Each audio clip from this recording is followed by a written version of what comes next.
The COVID-19 pandemic was a nightmare turned reality for many families in Fiji, as many Fijians were laid off from work due to nationwide lockdowns, curfews, and international borders being closed off due to fear of the coronavirus. The pandemic also hit university students, as many had to pick up one or two jobs to help their families stay financially stable whilst also being full-time students during the academic year. Nora Nambukete, a third-year USP student, had to take up various other roles at her workplace to help her pay for her school and living necessities during the pandemic. I am a current student and a final year student as well of the University of the South Pacific, studying under the Bachelor of Tourism Management and Management. I work under the Tico's Restaurant Company, and ever since COVID hit, I've taken up more roles in this organization because of reasons such as cutting back with staff numbers and letting go of a few people during COVID. So over time, I was just an employee of short time, and now I've moved up into taking more roles as a shop assistant and a receptionist at the Tico's Restaurant.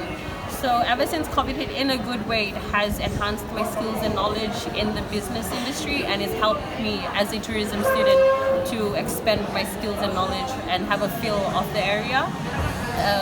That would be like an upside of the COVID-19 with my daily life and activities. A downside would be, even though I've taken up so many roles and positions, like I still have the drawbacks financially with cut hours and reduced pays, but then I've managed to pick up a side business that has helped me sort of be more comfortable financially, and that is exporting grog overseas. I came to know about exporting grog overseas and how beneficial it is financially and how easy it is to do just by hearing friends talk about it and the demand of kava overseas, because most people aren't as blessed as us here in Fiji to just have it going around. So I managed to get in contact with a few people and come up with a business plan to constantly send kava across, especially to the United States.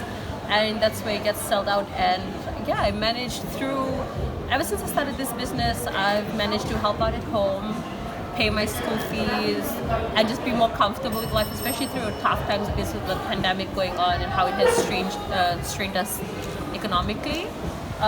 Then I hope to expand into this business more in the future because I see the benefits of it, and at the same time doing work, and it's not as demanding as it is having to work for other people. So it's more of it gives me a standing ground, more solid standing ground to be more independent and to be more financially aware of how I spend my money and where money goes and stuff. So there's a lot of benefits that come from this. 27-year-old FNU student Rupeni Jova had to start his own business whilst being a full-time employee at Chatime. With both his parents in Kandavu, he had to make ends meet by starting his own small Yangona and Dalo business, which has generated a lot of extra income for him. First will be decreased in my hours of work. So in a week, I'm getting 24 hours of work, and in a day I only get 8 hours. So less hours comes with less pay, and with that, I was determined to set up my Angona and Ndalo market at home. With whatever's going on from selling my Angona and Ndalo, I get a lot of customers, and they recommend my produce to other people. So right now I'm getting more customers and more buyers. So in Viti level and also in Vanua level, and with the money that I'm getting from selling all the Ndalo and the Ngona from setting up the market, is I get to put food on the table. I get to cover all my bills, my electricity bills, my water bills. I get to cover all that, and I get to cover my weekly shopping. Also, we have extended family here here in Suva. I'm living with my dad's younger brother.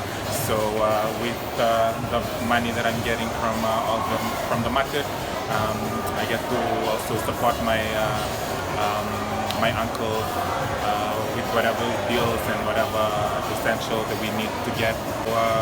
Just a little advice that I'll be giving out is don't be afraid to start small. To start a business.